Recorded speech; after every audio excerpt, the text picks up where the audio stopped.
Assalamualaikum warahmatullahi wabarakatuh. Pada video pembelajaran kali ini kita masih akan membahas bank soal PTS kelas 7 semester 2 atau pembahasan bank soal PTS genap kelas 7. Langsung saja ke indikator yang ke-6. Indikator yang ke-6, diketahui jarak dua kota pada peta dan jarak sebenarnya. Siswa dapat menentukan skala peta tersebut. Kita ingat lagi rumus tentang skala ya, bahwa JP JSS. Ini ya rumusnya. Berarti artinya bahwa jarak pada peta dibagi jarak sebenarnya itu untuk menghitung skala. Skala jarak pada peta per jarak pada sebenarnya. Langsung ke contoh soal nomor 1.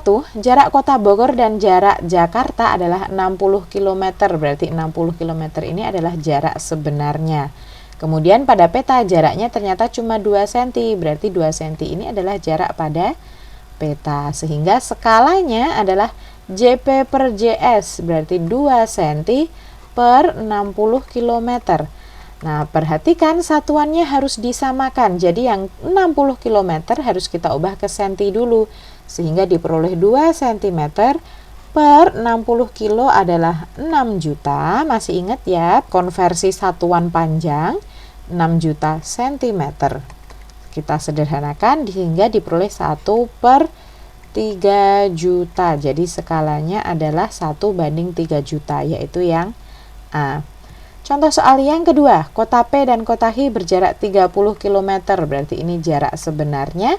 Sedangkan pada peta jarak keduanya adalah 25 cm, berarti ini jarak pada petanya. Ingat skala tadi JP per JS, berarti 25 cm per 30 km. Sama seperti tadi yang kilometer kita ubah dulu ke senti untuk menyamakan satuan. Berarti 25 cm kita bagi kilometer ke sentimeter turun 5, berarti ditambah 0,5 sehingga 30 km sama saja dengan 3 juta cm. 25 dan 3 juta kita sederhanakan diperoleh 1 per 120.000, sehingga skalanya adalah yang D, 1 banding 120.000. Lanjut ke indikator yang ketujuh. Indikator yang ketujuh, diketahui gambar denah rumah beserta skala dan ukuran dalam denah. Siswa dapat menentukan luas sebenarnya dari salah satu ruangan pada denah tersebut. Jadi kalau untuk indikator nomor 7 ini yang kita hitung adalah yang sebenarnya. Jadi tadi kan kita sudah punya JP, ada JS dan S. Kalau tadi yang kita cari adalah skala, berarti kan sekarang kita mencari sebenarnya.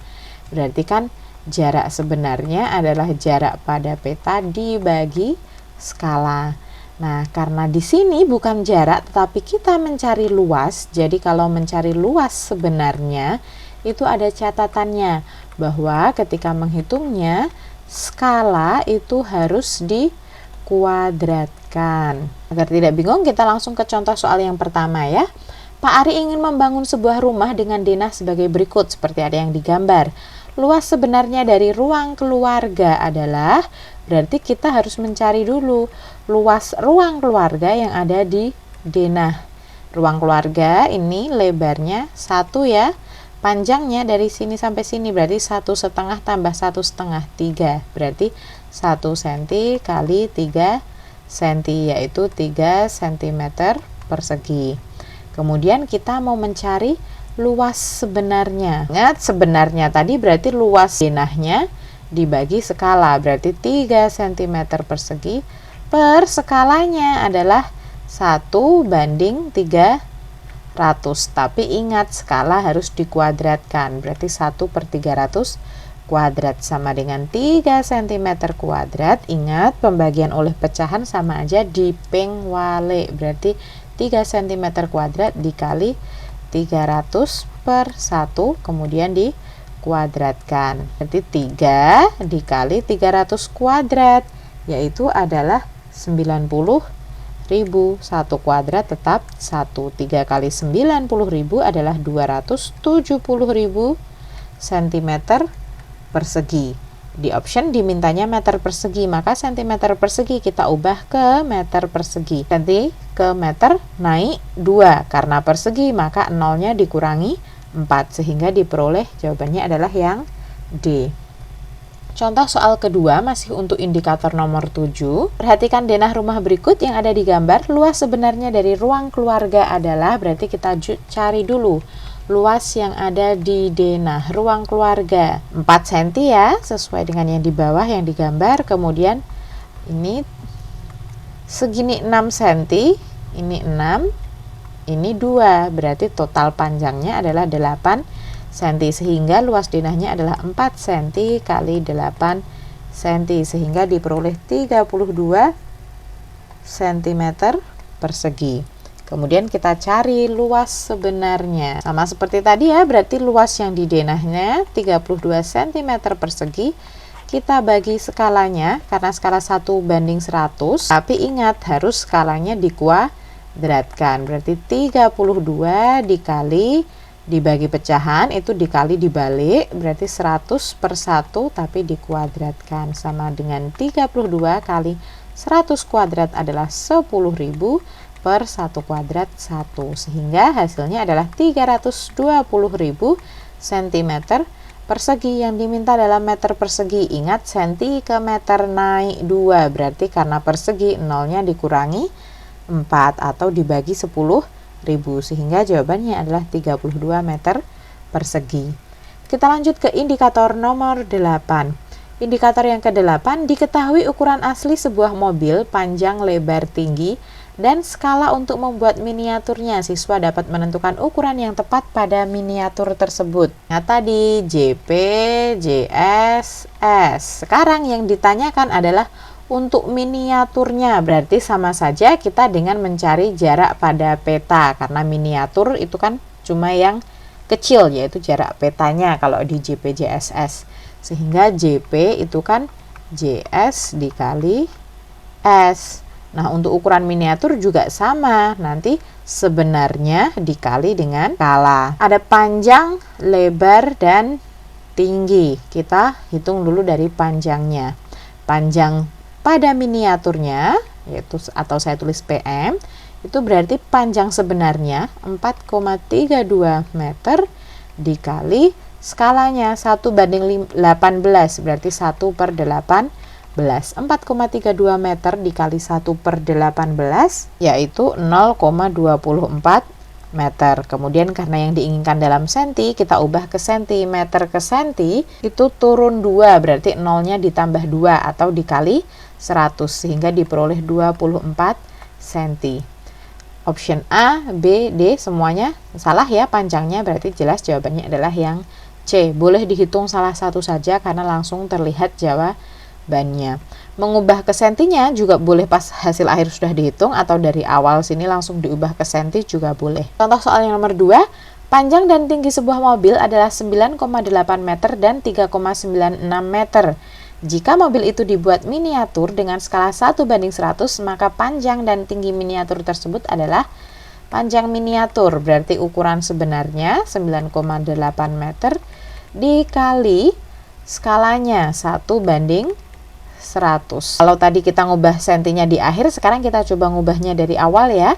9,8 meter kita ubah ke senti, berarti 980 cm. Kemudian kita kali skalanya 1/100. Ya, diperoleh hasilnya adalah 9,8 cm. Jadi jawabannya adalah yang A. Lanjut ke indikator nomor 9. Diketahui gambar resep makanan untuk sejumlah porsi, siswa dapat menentukan banyaknya bahan yang harus disiapkan jika ingin membuat makanan dalam jumlah porsi yang lain. Berarti ini kalau porsinya nambah, otomatis bahan makanannya atau bahan masakannya kan juga nambah. Berarti ini adalah perbandingan senilai. Langsung ke contoh soal yang pertama. Ayla ingin memasak nasi goreng daging kambing. Ia mencari resepnya di internet dan mendapatkan resep sebagai berikut. Jika resep di atas untuk 2 porsi nasi goreng daging kambing, maka berapa banyak nasi putih dingin yang dibutuhkan Ayla apabila dia ingin memasak 5 porsi menu makanan tersebut? Berarti kita punya porsi dan juga nasi, karena yang ditanyakan banyaknya nasi yang dibutuhkan. 2 porsi nasi goreng itu sesuai yang ada di gambar di resepnya.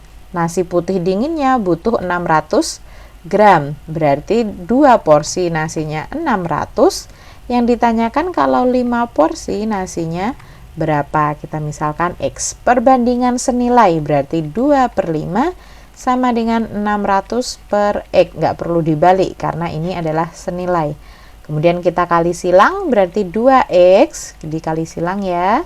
Sama dengan 5 kali 600. Berarti 2X-nya adalah 5 kali 600 adalah 3000 sehingga X-nya adalah 3000 dibagi 2 yaitu 1500 gram atau 1,5 kilo. Jadi jawabannya adalah yang C. Contoh yang kedua untuk indikator ke-9 masih sama seperti tadi ya. Gambar di bawah ini menunjukkan resep untuk memasak sus panggang tepung beras sebanyak 15 porsi. Jika ingin membuat 36 porsi sus panggang tepung beras, banyaknya margarin yang dibutuhkan adalah berarti kita punya porsi dan juga margarin. Di gambar resep ini untuk 15 porsi. Berarti 15 porsi margarinnya butuh 75 gram. Mau membuat 36 porsi margarinnya berapa? Semakin banyak porsinya, margarinnya tentu semakin tambah. Berarti perbandingan senilai 15/36 sama dengan 75 per X. Boleh kita sederhanakan, bisa sama-sama dibagi 3, berarti 5/12. Kemudian kalau sudah, kita kali silang, sehingga diperoleh 5X sama dengan 12 dikali 75. Berarti 5X-nya sama dengan 900, kalau gitu X-nya adalah 900 dibagi 5, hasilnya adalah 180. Jadi jawabannya adalah yang C. Indikator ke-10. Diketahui volume bensin yang dapat diisikan setiap menit. Siswa dapat menghitung waktu pengisian bensin untuk volume tertentu. Setiap bensinnya bertambah volumenya, otomatis waktu pengisiannya juga semakin lama. Berarti ini juga termasuk perbandingan senilai. Karena bensinnya tambah banyak, waktunya juga tambah banyak. Langsung untuk nomor 1 berarti kita punya waktu dan juga volume bensinnya. Dalam waktu 3,5 menit, bensinnya dapat mengisi 25 liter. Berapakah waktu yang dibutuhkan untuk mengisikan 20 liter bensin? Berarti karena perbandingan senilai, langsung saja 3,5 per X sama dengan 25/20. Sangat boleh disederhanakan, dibagi 5 berarti 5/4. Kalau sudah, kita kali silang. Berarti 3,5 dikali 4 sama dengan 5X. 3,5 dikali 4 itu adalah 14 sama dengan 5X. Berarti X-nya adalah 14 dibagi 5. Yaitu hasilnya adalah 2,8. Jadi jawabannya adalah yang D. Contoh soal yang kedua, SPBU di tol Palimanan Kanci mengganti mesin dispenser bahan bakar yang baru sehingga pengisian lebih cepat. Mesin yang baru ini mampu mengisi 24 liter bensin hanya dalam waktu 1,6 menit. Waktu yang dibutuhkan untuk mengisi bensin sebanyak 18 liter adalah, berarti sama seperti tadi, kita punya waktu dan juga bensin. Waktu 1,6 menit dapat mengisi bensin 24 liter. Kalau 18 liter waktunya berapa? Perbandingan senilai berarti 1,6 per X sama dengan 24/18.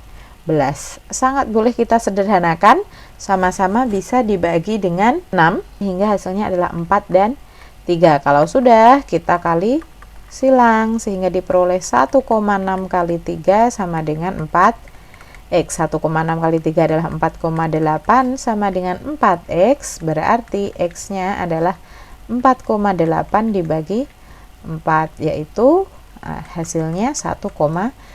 Jadi jawabannya adalah yang B. Sekian video pembelajaran untuk pembahasan bank soal PTS genap kelas 7 indikator 6-10. Terima kasih sudah menyaksikan. Selamat belajar. Semoga video ini bermanfaat. Sampai bertemu di video pembelajaran selanjutnya. Wassalamualaikum warahmatullahi wabarakatuh.